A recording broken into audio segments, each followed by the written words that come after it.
All right, everyone. If a few more people join us in the waiting room, I'll be sure to let them in. But thank you so much for joining us this Wednesday evening to learn a little bit more about fellowships for first and second year students. My name is Valerie Weingart, and I am a National Fellowships Coordinator here at the University of South Carolina. And I specialize in working with first and second year students. So I really enjoy helping students get started with their fellowship journey.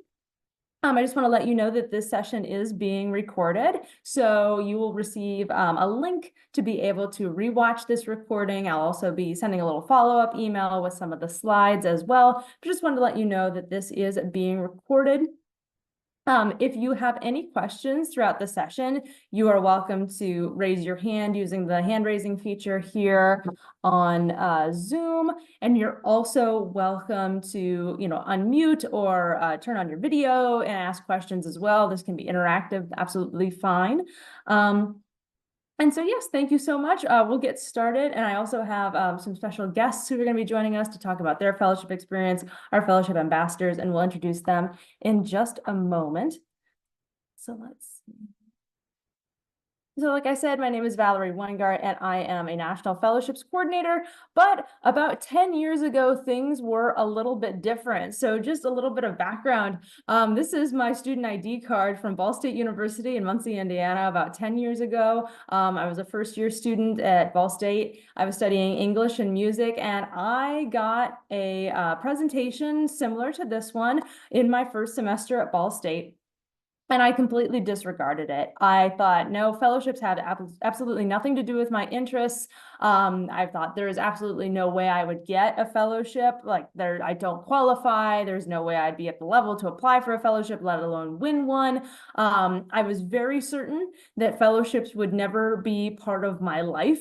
And that is pretty laughable because now this is my career and I get to talk with students like you and encourage you to not be like first year me. So I was pretty closed-minded. I was dealing with a lot of imposter syndrome, I think now, and I totally ignored fellowships and I didn't explore how they could enrich my life in meaningful ways. So don't be like me. And I hope that if nothing else, you leave this presentation knowing that you have options and a team of people who can help you to sift through those options. You don't have to explore all of this alone. We're here to help you and we're here to help provide that support. And tonight is just the beginning of all of that. So don't be like me, be like these students instead. And so Nina is here and she's going to be able to talk with you a little bit about her fellowship experience. But these are some of our other students who have earned fellowships that are specifically for first and second year students. Kaylin won the UK Summer Fulbright Institute Fellowship. And spent the summer learning at the University of St. Andrews in Scotland. Esther won the Noah Holling Scholarship and recently completed a summer internship with a NOAA facility in Seattle, Washington. And NOAA is the National Oceanic and Atmospheric Administration, so definitely a big environmental award. And then Nina, I'll let Nina talk about herself. Actually, Nina, if you'd like to introduce yourself and the fellowship that you won and kind of what you're studying and your interests. Sure. Hi, all. My name is Nina. I am currently a senior environmental science major. The fellowship that I received was an NSF REU, which is a National Science Foundation. That's the company organization that sponsored me. And then REU stands for Research Experience for Undergraduates. And that's inherently what it was. It was a research experience where I went to Rutgers University in New Jersey, and I worked on a research project that was related to some of my interests in the environmental and marine science field. And it actually helped me really hone in on what I would like to do after graduation, which was super helpful. Wonderful. Thank you, Nina. And I think that Esther has just joined us. Esther, you are just in time. So we're just doing Hi. little introductions here. Would you mind telling students a little bit more about yourself and the fellowship you experienced? Yeah, of course. Um, I am a senior chemistry and math double major. But sorry, my Zoom was fully updating and it was a whole thing. Oh, it's okay. But anyways,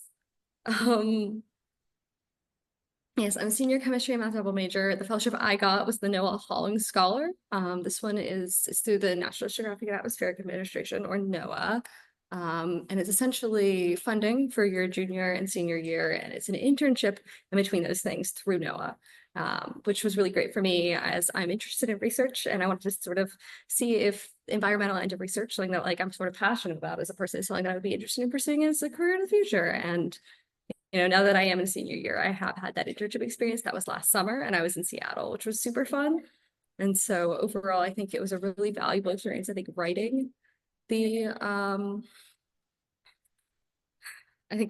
and going through the process of applying was really great. And I have applied for other fellowships even, and some of those which I haven't gotten, but I still really find the time that I spent on them valuable, just in the point that I'm at today. All right. Thank you so much, Esther. And yes, we're going to talk more about the value of the process of applying for fellowships as well. Like I said, we have a team of people here to support you through all of that. So I'm going to tell you a little bit about what's happening this evening. So we're making our way through introductions. I'm going to go through what is a national fellowship and why should you consider national fellowships? Why should they be something that should be part of your USC experience? Then I'm going to highlight some specific fellowships for first and second year students. And we're going to talk about what makes a strong applicant. So what kinds of things can you be doing in your first and second years at USC to become a strong applicant? And then as you start working on those applications, to be able to put your best foot forward. Then we're going to have I have a couple of questions for Nina and Esther to answer about kind of their fellowship application process and also their fellowship experiences. So you'll hear a little bit more from them, and then I can highlight some next steps. So after you leave this little presentation, what next steps can you take to explore national fellowships? But first, I'd like to know a little bit more about all of you. So we've already talked to our fellowship ambassadors. So the rest of you, if you wouldn't mind unmuting and telling me your name, any pronouns if you'd like to share those, your major here at USC, and then also if your major were to not exist anymore, what would you study instead? And I'll tell you a little bit more about why I'm asking that question. But would anyone like to kick us off? I'll go first. Hello, can you guys hear me? Yes, Okay. thank you. So my name's David Smith. My major is integrated information technology. Don't have any fellowships, but if I had to change my major, it'd probably be computer science is what I changed to. Okay, so still kind of staying within that sort of technology realm. Thank you so much, David. And of course, it was just our fellowship ambassadors that can share what fellowship they received. The rest of you, or if you're interested in a fellowship, you can share that too. So who'd like to go next?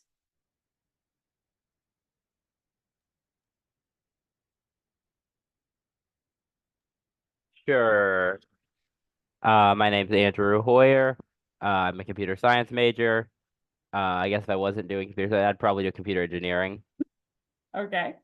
Thank you very much, Andrew. No fellowship so far. Okay, well, there's a lot of great things to look into. Thank you, Andrew. And then is it Desi? I think I saw that you unmuted.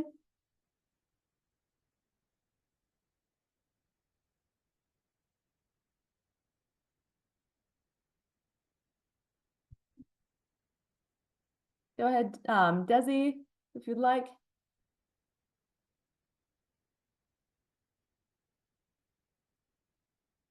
All right, maybe Eliana, could you tell us a little bit more about yourself? My name is Eliana.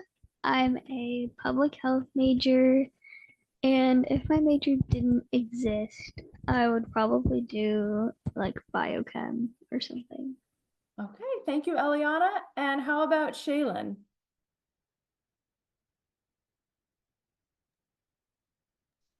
Can you hear me? Mine's been like glitching out a lot. It's all good. Yep, I can hear you. Okay. Hi, I'm Shaylin. I am a middle level education major with a math and science focus. If my major didn't exist, I would probably do either psychology or environmental sciences. Thank you, Shaylin. Thank you. And then is there, so we've heard from David, Eliana, Andrew, Shaylin. Desi's mic is not working. I'm sorry, Desi, but you're welcome to drop in the chat. And I think that is it. Is there anybody that I have missed? All right. Well, it's wonderful to have you here, and thank you for sharing that. And the reason why I asked if there was something else besides your major that you would study or that you would be pursuing here at USC, it's because national fellowships can definitely apply to your major and what you're studying, but they can also help you explore a passion that you have that is not necessarily something that you're studying and connected to your major. So you can kind of think broadly with national fellowships, and even if there's not something that really sparks your interest that's connected to your major, maybe you have a passion for something else that fellowships can help you explore. So let's break it down a little bit here. So a national fellowship, what does this mean? It's national in that it's nationally competitive. So students from all over the United States can apply for these fellowships, and they're not coordinated by USC. So this is not USC's funding, and these are not USC's programs. Funding comes from places like the National Science Foundation, as Nina mentioned, the National Oceanic and Atmospheric Administration, as Esther mentioned. It could also come from the State Department or from the Department of Defense or from another outside foundation. And there are a lot of different funding mechanisms out there. And there's over 250, even more than 300 of these offered. We have a database that I'll tell you a little bit more about on our website. We're adding more and more fellowships to these every day that we're seeing because new foundations or organizations will come up with these particular opportunities that students can apply for. And when you hear about competitive, don't let that dissuade you, because competitive and being a competitive applicant is really all about finding the right fit for you. So we'll talk more about how to find that right fit. And what is a fellowship? So a fellowship is an award and opportunity. So it's a source of funding that can lead to a lot of different experiences. Sometimes national fellowships can be applied toward your college tuition and can provide tuition funding. Other times they can provide international experiences, research opportunities. Sometimes they're connected to internships. They could be summer programs, weekend programs, semester-long programs, sometimes even year-long programs, and more. So language learning, all kinds of different opportunities through national fellowships. And you're never quite sure where they can take you. There are a lot of different opportunities out there. But the important thing to remember, don't let competitive dissuade you, because again, competitive is all about fit. You should still definitely go for it. You are competitive if you are a great fit. But what do we mean all about fit? How do we figure out what this is? So I came up with a couple of different little clusters of interests to kind of illustrate how fellowships can fit at the intersections of these interests. So I'm going to tell you about a couple of our students who have earned national fellowships. Carlos is actually an alumnus of the University of South Carolina. He graduated last year, but he was a Boren award winner, and Boren allowed him to access kind of the intersection of his passion for study abroad, language study, and public service, because the Boren Awards are for long-term language learning in a host country where that language is spoken. It's sponsored by the Department of Defense, and so anyone who completes this fellowship will then go on to work in the federal government in some capacity. So Carlos was a great fit for Boren because he wanted to study Portuguese. He wanted to live in Brazil. He wanted to do it for a semester, which Boren wants things to be a semester or longer. And he was interested in public service. So that's what made him a great fit for Boren. Emily is one of our coffee chat volunteers, so she can actually take you out to coffee and tell you more about her fellowship experience. And she participated in the AEI Summer Honors Program. And she was a great fit for AEI because she has interests in law and policy. AEI is a summer policy intensive in Washington, D.C. She also has an interest in public service, and that's definitely, again, a big focus of AEI. And her time of availability for completing a fellowship was the summer. So she was looking for a summer opportunity. So the timing for AEI really worked out well for her. She wanted to do something in the summer. And then also kind of in the same realm of summer, but in a broad capacity, this is Alexis. Alexis is one of our fellowship ambassadors, just like Nina and Esther. Nina, Esther, and Alexis can all take you to coffee and tell you about their fellowship experiences. So we'll tell you how to request that in just a bit. But Alexis received the DAAD RISE Fellowship, and this is for summer STEM research with PhD students in Germany. And so Alexis has a real passion for studying abroad. She wants to explore new countries and new cultures, and was wanting to build on her semester at sea experience. She's a STEM researcher, and she's a biology pre-med major, so she wanted to get that STEM research experience. And that all came together, and she was a great fit for the DAAD RISE program. So just thinking about, these are all incredible students, but they found something that was the right fit for them. Emily might not have been a really great fit for DAAD RISE. Alexis might not have been the best fit for Boren, even though she wanted to study abroad. She was interested in research, not language learning. So just kind of coming up with, where do you fit into all of this? And that's something that the National Fellowships team can help you do.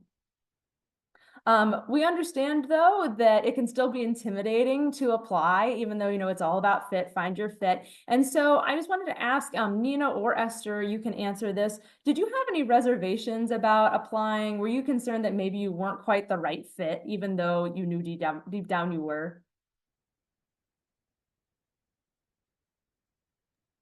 I can start with this, I guess. So, me being, chemistry, math background, I know that the NOAA Hollings feels a lot more like environmental science or even marine biology, thinking like the ocean research.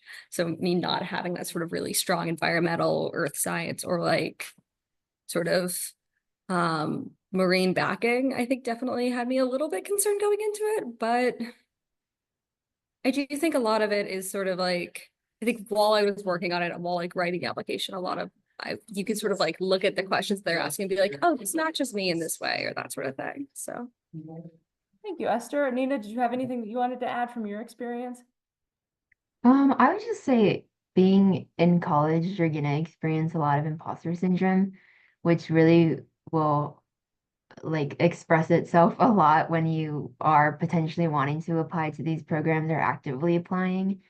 And I think it's really important to remember that you have your own story and no one else is gonna have like the same story as you. You're like unique to your experiences you've had thus far and to the experiences you will have in college.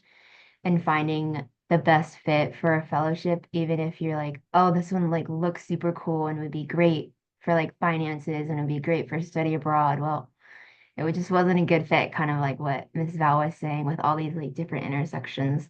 So I think my biggest reservation was feeling like even in my first few years, I wasn't as qualified because I was younger, in my college experience, but that's not always going to be the case. You each have your own experiences thus far.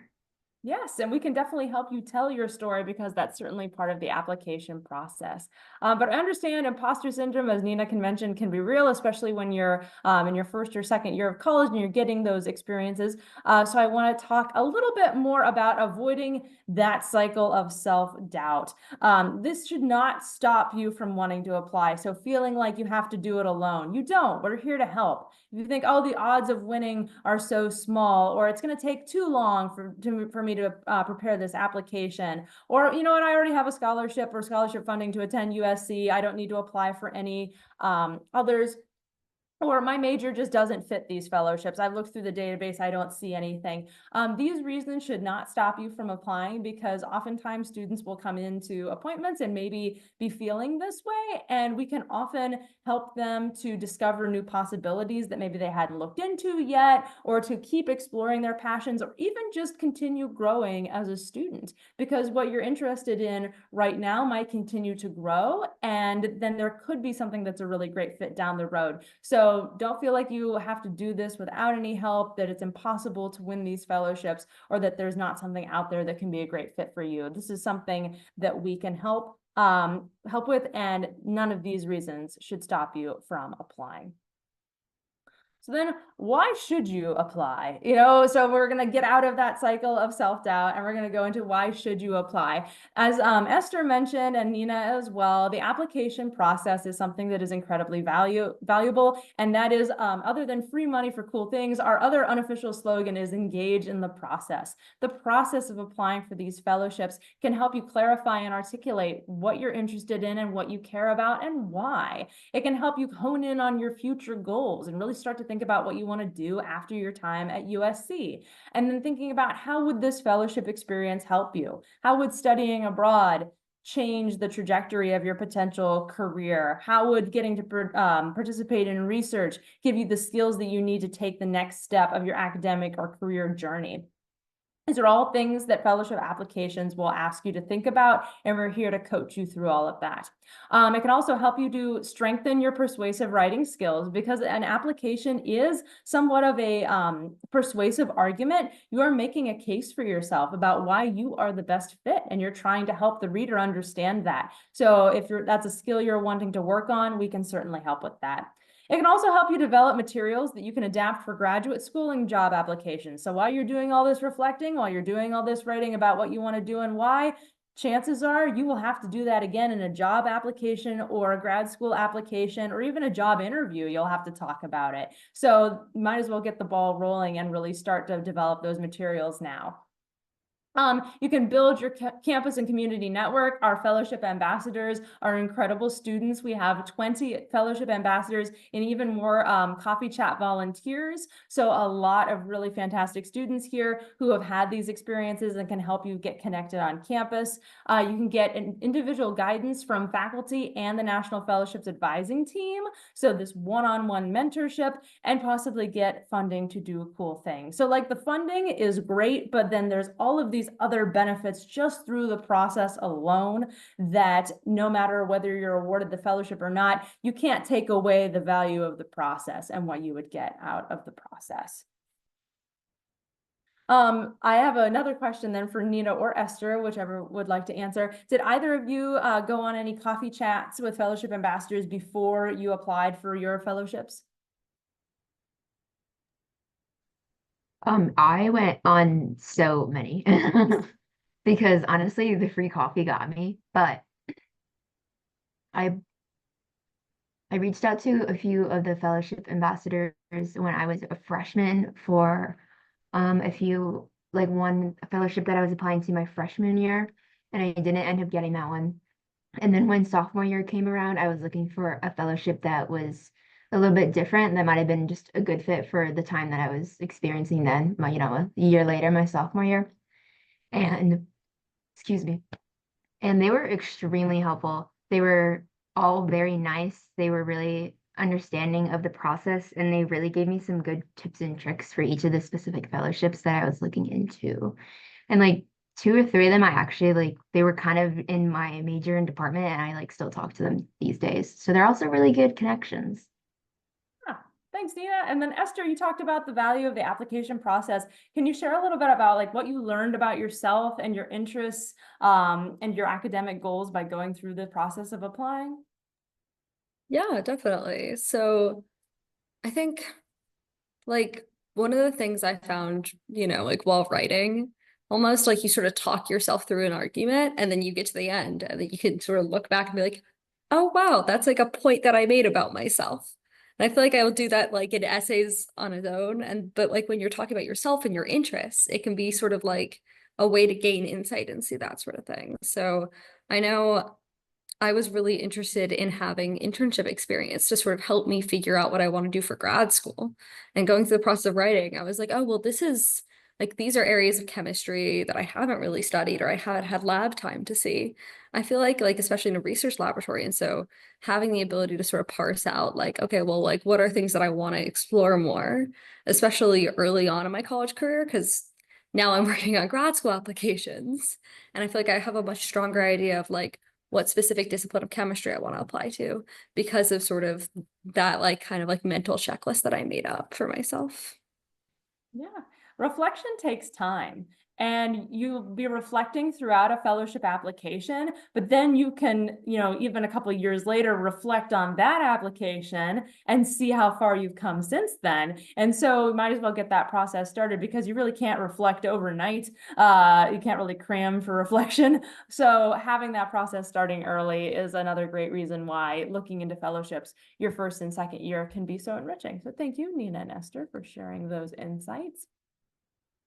So again, other reasons for why you get started early, a lot of these have already been articulated. So applying for first and second year opportunities can help you explore those interests, build your personal and professional network. The National Fellowships team is really great also about helping you form connections across campus, because we do work with faculty and we have a lot of campus partners, like folks in the Study Abroad office, or the Office of Undergraduate Research, or the Center for Integrative and Experiential Learning. We work with TRIO and Opportunity Scholars, Capstone Scholars, Sustainable Carolina, the Honors College. So we really try to partner with different folks around campus so that we can tell students like, oh, you're really interested in environmentalism and sustainability. Well, have you thought about joining Sustainable Carolina? Let me get you connected with the faculty advisor there. Or, oh, are you really interested in leadership? Well, let me connect you with these folks here. Or have you thought about taking a class with this person? Their research interests seem to be a lot like yours. So we can really kind of help with that personalized guidance. And then it can also, fellowships can allow you to pursue specific academic opportunities. We're highlighting on this slide the critical language scholarship recipients from USC in Azerbaijan. They were studying Azerbaijani, the language, and that's not something that's offered at the University of South Carolina. We have a lot of languages we offer, but we can't offer them all. And so a fellowship is a way to explore something that you really couldn't do on campus. You could research with top scientists. So Esther and Nina both had great research experiences, and just a chance to broaden your research network. Even though we have wonderful faculty here at USC, it never hurts to get to know other people as well. You can develop a global perspective on local issues. A lot of fellowships are specifically for students who do not have a whole lot of experience abroad. So if you've not really been abroad before, but you're interested in getting that global perspective so that you can be involved in your community here in South Carolina or your hometown, fellowships can help with that too. And the list goes on and on and on.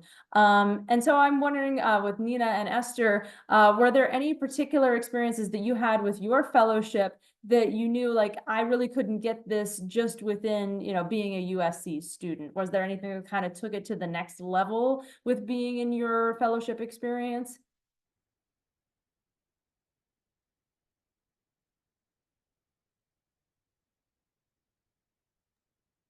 I guess I can kind of start out.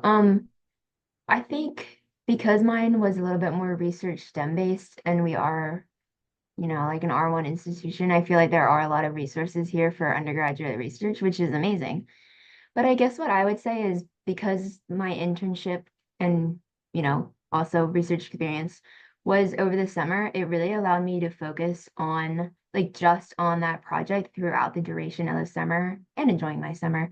But I didn't have the interruption of school and extra work or extracurricular activities, which sounds like it wouldn't be that big of a deal, but it really allowed me to focus on creating a research proposal and carrying out the methods and analyzing the data, and in my case, creating a poster and then presenting that information. So I guess you could get that at USC, but the thing is, because of the timing of things, it worked out that I just got that over the summer somewhere else. And also, I just think going to a different institution is also a great opportunity because it's just another networking experience. You have the opportunity to, in my case, go to a different school. In other cases, you might go to a different country, you might go to a different organization and just gain new insights that you're not really going to experience in the bubble of your campus at college. Thank you, Nina. Esther, did you have anything you wanted to add?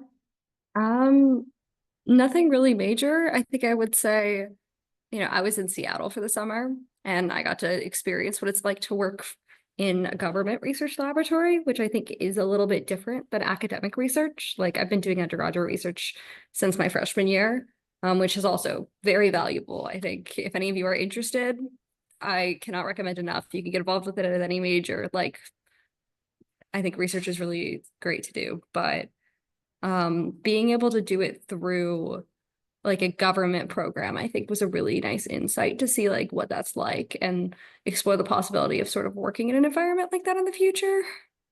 I do also think like a lot of them come with more than you expect. So through the Noah Hollings, they'll cover me presenting at 2 conferences on the research I did this summer, which is a really like it's really great because they'll like do the application, they'll do my travel, they'll cover the hotel for that whole thing.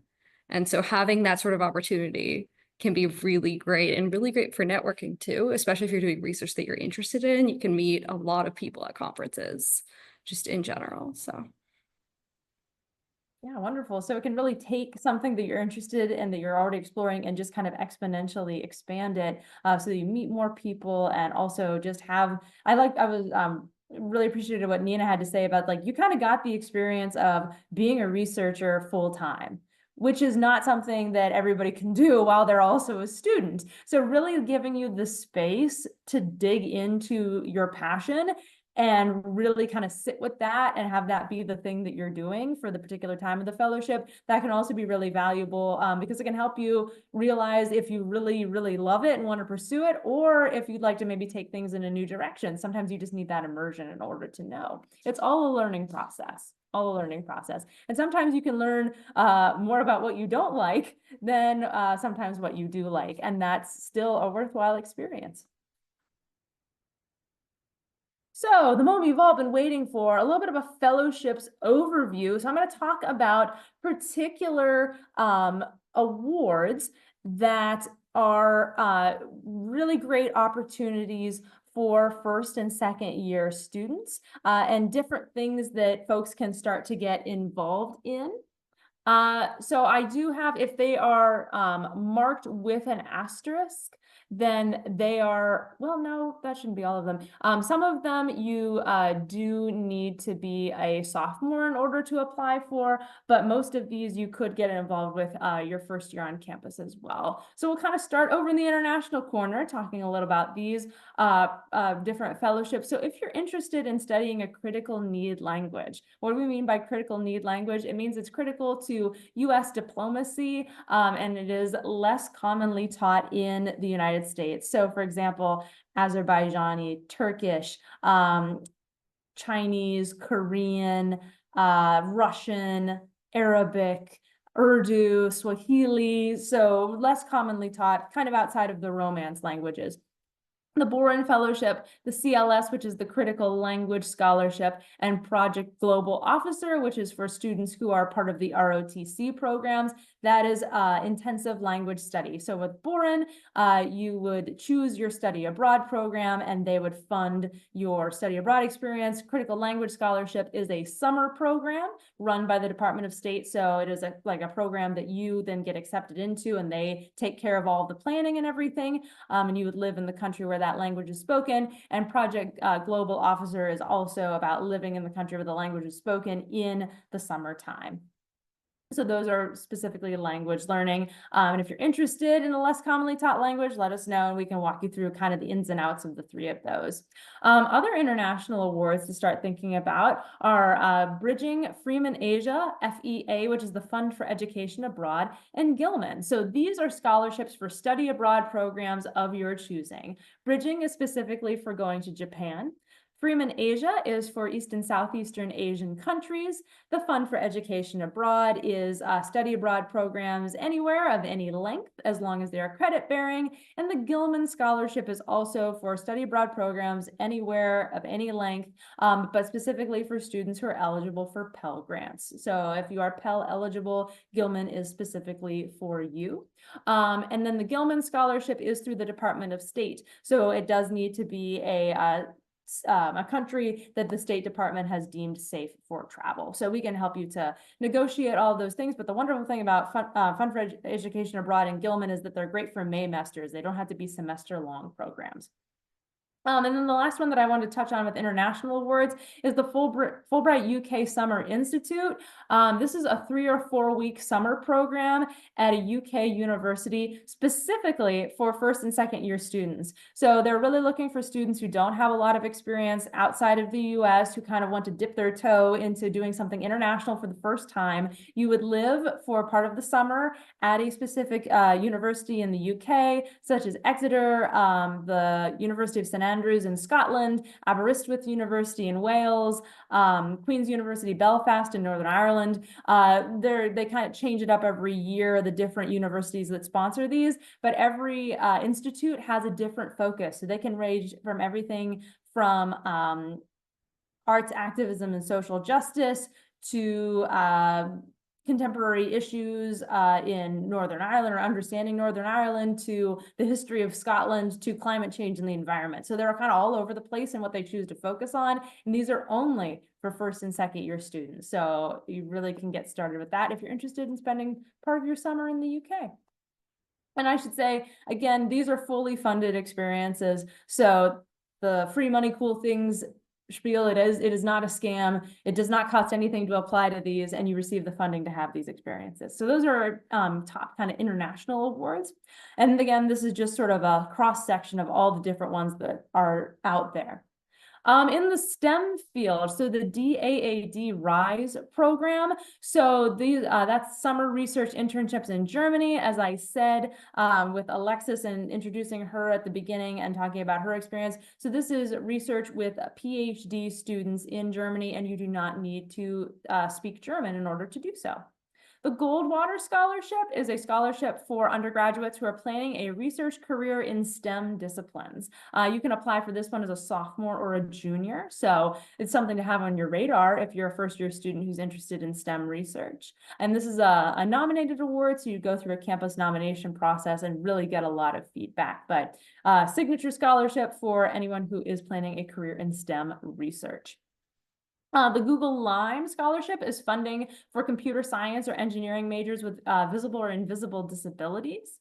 The Mayo Clinic SURF, the Summer Undergraduate Research Fellowship, is a 10-week summer experience for undergraduates who want to build their skills as young scientists at the Mayo Clinic. So if you're interested in like biomedical research of any kind, that's a really great summer research program to get involved with there.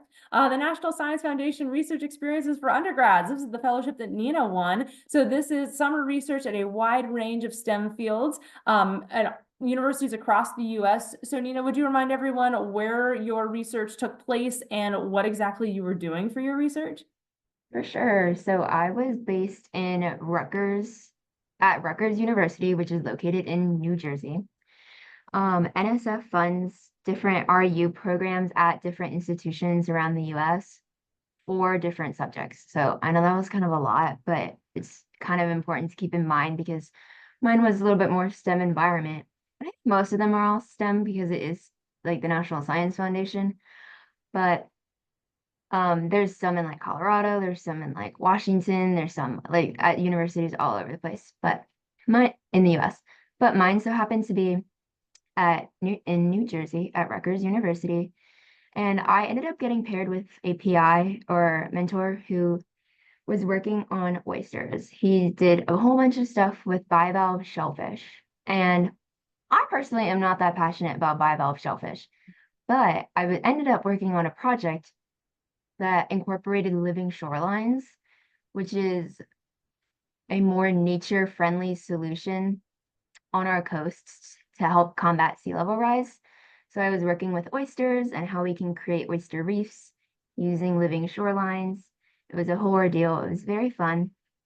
Like I mentioned before, I got a lot of good experience when it came to like writing a proposal, carrying out my methods, doing some data, and then also presenting that information, because another important aspect of anything STEM related is that science communication, because a lot of this is information that you are going to be an expert on, but a lot of other people are not.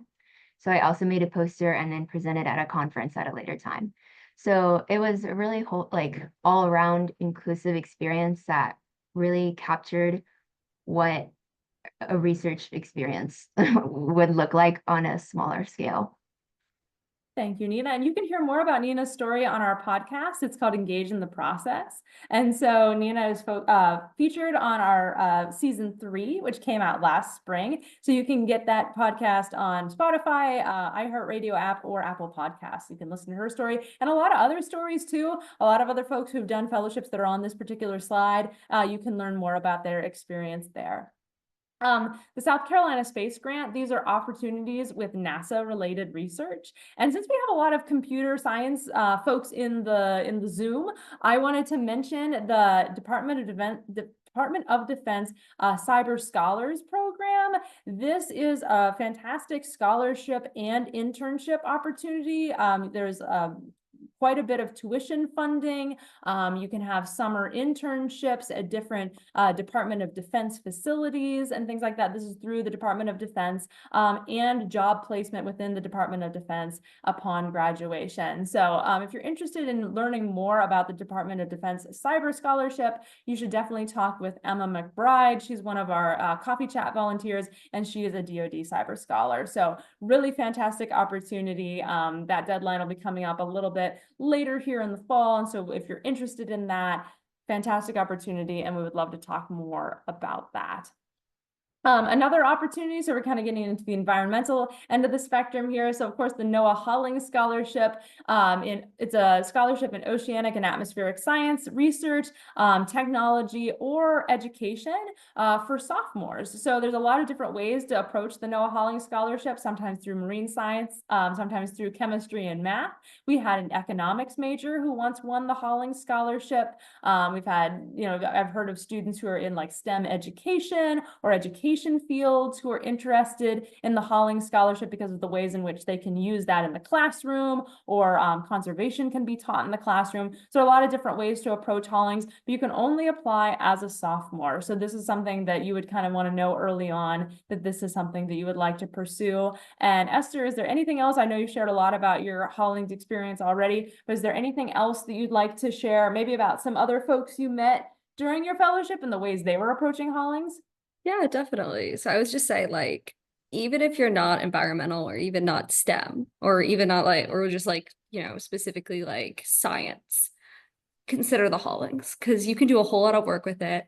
Where I was, a lot of my coworkers were doing a whole lot of computer work. There was like modeling work actually for environmental stuff. And so like I had a friend who was building like a random forest model to determine total alkalinity across the ocean, but she was really just digging in and doing all the coding computer science end.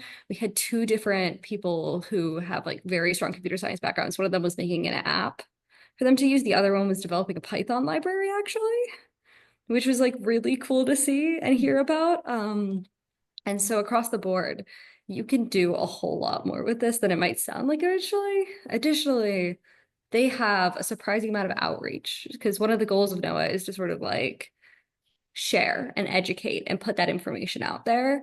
And some of the outreach projects sound super interesting. Like we all met back up in DC, like all of the Holling scholars from my year, and presented on the work that we did. And so hearing about some of those outreach projects was also really interesting, because they developed things to sort of like teach people who might not be in the science fields about science, which I feel like can be a really good experience just in general, because like you get so into like the STEM everything and it becomes almost like really esoteric in a way and like academic. And so having the ability to sort of like speak to someone without that background and share your research and thoughts and like information can be really useful. So Thank you, Esther. And we learn more and more every day, every time our students get the Holling Scholarship, about the different ways that students across the country are approaching it. And it's wonderful to hear all of the different opportunities there. I know that the National Science Foundation Research Experiences for undergrads, like database of their opportunities, is vast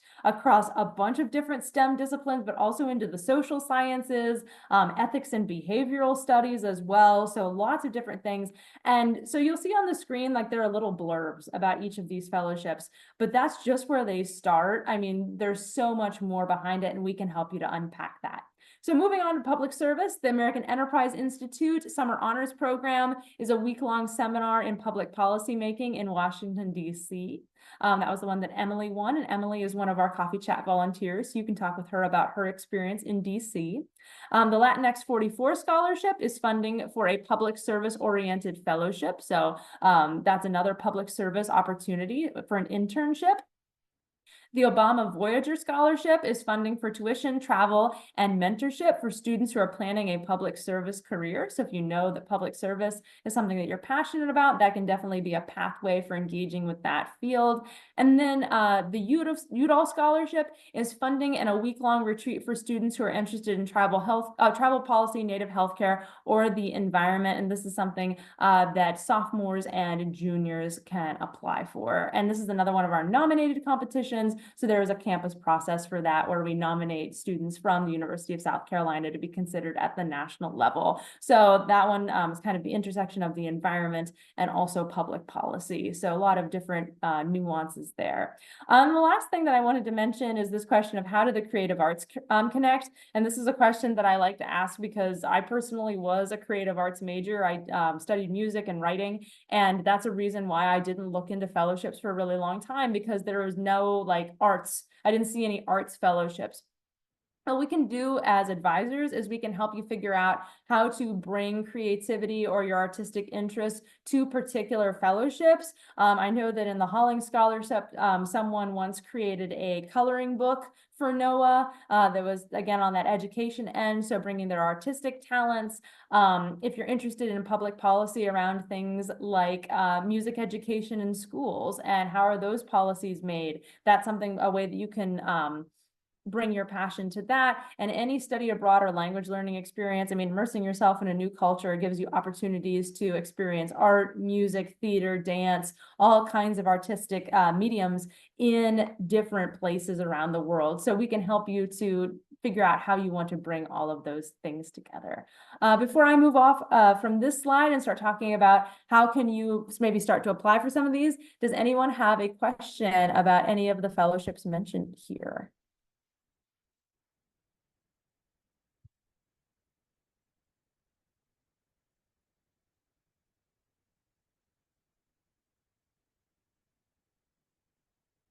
All right, well, all of these and more can be accessed through our Investigating National Fellowship Opportunities, or info database, and that is on our website. We have over 300 now, and these are just the beginning.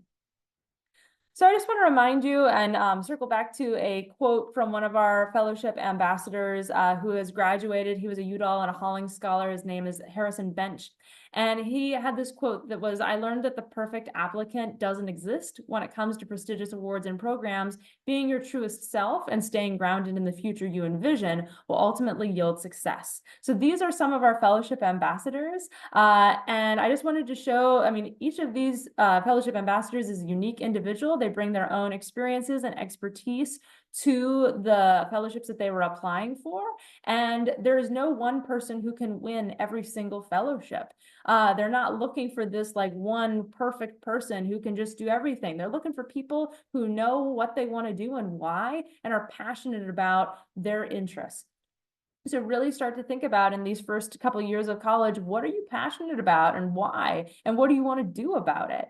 And that's the way to get started. So instead of dwelling in the reasons why you wouldn't get a fellowship, I encourage you to dwell on your passions, but also dwell in possibility and the possibilities instead.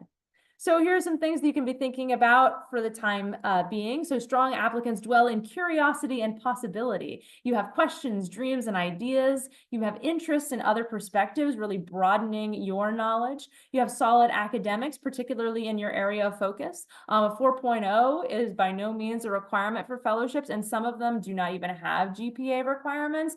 But for example, if you're applying for a fellowship that is in marine science, you should be doing well in your marine science classes and demonstrating that. Leadership experience is also really helpful, and that can be in many different forms. Leadership is not always a prestigious title. It can manifest in many ways. So maybe you're leading a small group of folks, maybe you are a leader of yourself in that you're pursuing a lot of independent projects, or you're starting a lot of initiatives. There's a lot of ways that we can help you tell that story of leadership. Or maybe you're a leader in your lab, and you don't have a title, but you're just a mentor to others. Lots of different things. So looking for ways to be a leader and also recognize leadership within yourself. Resilience and follow through in the face of obstacles. A lot of times fellowship applications will ask you to talk about working through some sort of an experience to show that you do have resilience, that you are able to solve problems, because whether you're studying abroad, doing a research project, studying policy, learning a language, paying for applying for grad school or in grad school, you're going to encounter challenges. There's going to be something that comes up in any experience day to day, and being able to demonstrate that you can work through those challenges, that is something that is definitely something that is a great quality to have as a fellowship applicant. And also a unique perspective on some of the world's biggest problems. What do you bring as an individual to the fellowship application or to the fellowship experience? So thinking about what are your opinions, what are your views, what have your experiences been, and what can you contribute to the group? So none of these things is being perfect. It's about being curious, being invested, being engaged, and wanting to show up and participate in these particular opportunities.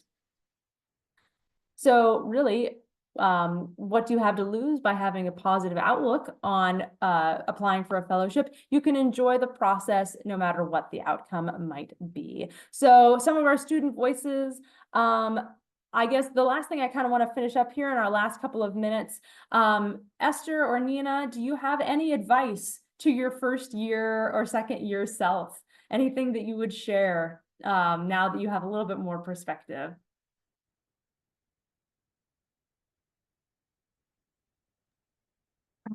I can go first, I guess.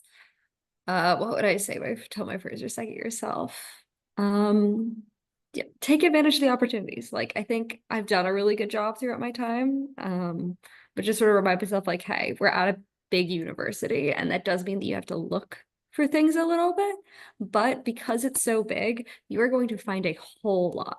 And sort of like just keep your eyes open, keep an eye out for opportunities, and sort of like, I don't know, like take advantage of it, put yourself out there. Thank you. And Nina, any advice to your younger self? Yeah, I would probably say a few things. One is to not actually spread yourself too thin, because a lot of these applications are going to be pretty rigorous, and you absolutely, like, a lot of the times you're going to want to apply to a lot of them, and then at the same time you won't really have time. So there's a really important balance between applying to a few, but knowing, like, really finding like what you're trying to value in a fellowship.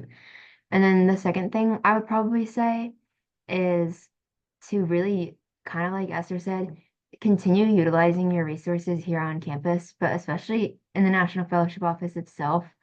So a lot of you are probably on the younger side, freshmen or sophomores. So maybe you'll apply, maybe you'll get something that's amazing, congrats. Maybe you won't, that's okay. Rejection stuff, but we all get through it. We get through it.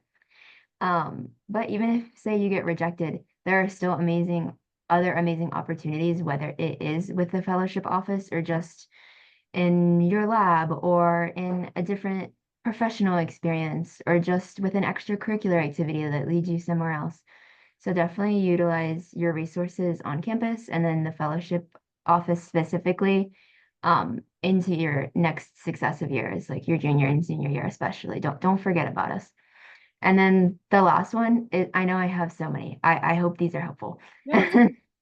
The last one is oh, you are exactly where you need to be. I got rejected from one and I really thought it was the end of the world and I was freaking out and it wasn't a good feeling. But I don't want to say that to scare anybody, okay? Because it ended up being one door closed and it ended up opening up another door that ended up being an amazing opportunity and a much better fit. So I don't remember what I was trying to say in total, but I hope my point got across.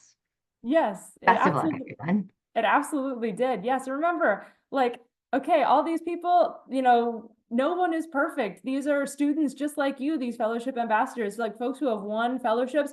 10 to 1, they've probably been experienced a rejection as well. And so, don't worry about being perfect and getting every fellowship you apply for. It's all part of the process. If you want to kick off a conversation with a fellowship advisor like me or anybody else on my team, just ask us for our rejection stories and we will tell you. I have been rejected from a lot of things too, and we understand. We totally do. So, but we don't, of course, want anybody to get rejected. So here are some tips for crafting a strong application. Find that fit. Start early. Time is helpful. Do not cram an application. You can grab coffee with fellowship ambassadors, as we've been saying. Get to know your faculty because they can often point you in strong directions as well and write letters of recommendation on your behalf. Think about, as Nina said, depth over breadth. So don't spread yourself too thinly. Don't feel like you have to apply for everything. Instead, focus on the things that really, really interest you and kind of dig deep into that. Demonstrate your interest. So do that not only through your application, but also by the things you get involved with. So get involved with research if you'd like. Join a language table if you want to build your language skills. Start working in different organizations on campus and getting involved. All ways to show that outside of your classes, you're invested in your interests too. Definitely be open to feedback. We give feedback on all stages of the application process, and getting insight from others can definitely be helpful as you craft a strong application. And as Nina and Esther both said, use your resources. We are certainly here to help you on the National Fellowships team, but other resources around campus, the Office of Undergraduate Research, Study Abroad, library services, the Career Center, all fantastic resources that you can be using throughout your entire college career.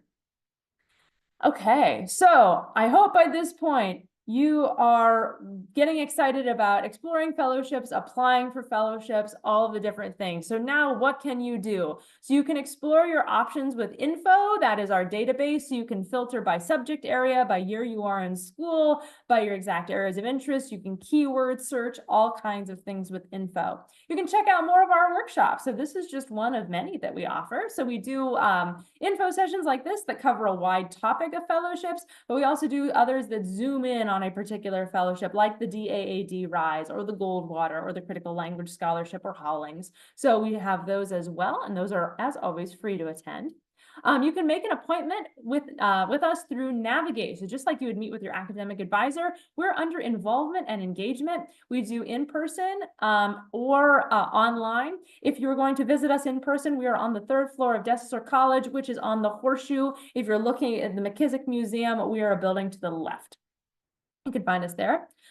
We also have a getting started page on our website that walks you through all the steps that I'm outlining here and invites you to make a candidate profile. This adds you to our database. It does not mean that you have to apply for a fellowship. It just means that we know who you are and we can contact you with more opportunities. And then definitely request a coffee chat with a fellowship ambassador like Nina and Esther. They can talk to you about specific fellowships or just the process in general or other fellowships that you might be interested in. They are absolutely lovely people and just fantastic. So get that free coffee or any on-campus beverage. And then, as I mentioned, we have a podcast, Engage in the Process. We're starting our 4th season. Our 4th season is actually coming out next week. And that's going to be all about fellowships that were a week or fewer. So who has time for fellowships? You have time for fellowships. And we're going to have those episodes up as well. And this is everybody on the National Fellowships team. So it's not just me, it's a lot of other people. And yes, this is an old photo of me when I had blonde hair. So, okay, here we are, a couple minutes over 7 o'clock, but do you have any questions or areas that you'd like me to go in a little bit more detail?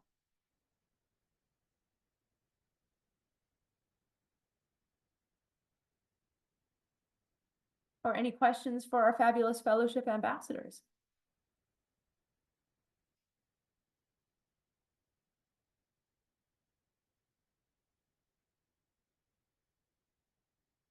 All right. Well, thank you so much. Remember, we are on Instagram as well, Facebook, and on what was formerly known as Twitter, now known as X. But we are at U of SC Fellowships. You can scan this QR code to let us know what you thought of this particular presentation. And this is my contact information as well. I'll be sure to be sending a follow-up email to send the link to be able to watch this info session and also get a link to some of the slides. But thank you so much for your time and attention. I'll hang out for a little bit longer here if you have any additional questions.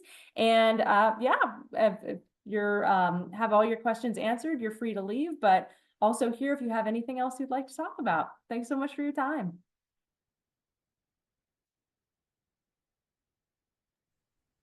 I have one question. I believe you mentioned somebody that was that had took place in, or well, not took place, well, was accepted into the Cyber Scholar program for the DoD. Yes. I was wondering if I could get their information for a coffee chat potentially. Yes, her name is Emma McBride, and I'm going to put that name in the chat. So if you go to our website, if you just search National Fellowships in the USC website, it'll bring you to our page, and then you should be able to see. Let me see if I can stop sharing this screen and kind of bring up how you can access. Okay, let's see here. I am not a cyber scholar, so that's why this is looking so rough. All right. Okay, can you all see Reese now here at her lab and yes, so we've got our Zoom. So this is National Fellowships and Scholar Programs, our lovely website. If you scroll down to National Fellowships and click on Fellowship Ambassadors, you'll get to see all the students on our team. You can find Emma under Public Service, so the Cyber Scholarship Program. So there she is. And you can also request a coffee chat to meet with her one-on-one. So you fill out this form, say, I'd like to meet with Emma McBride.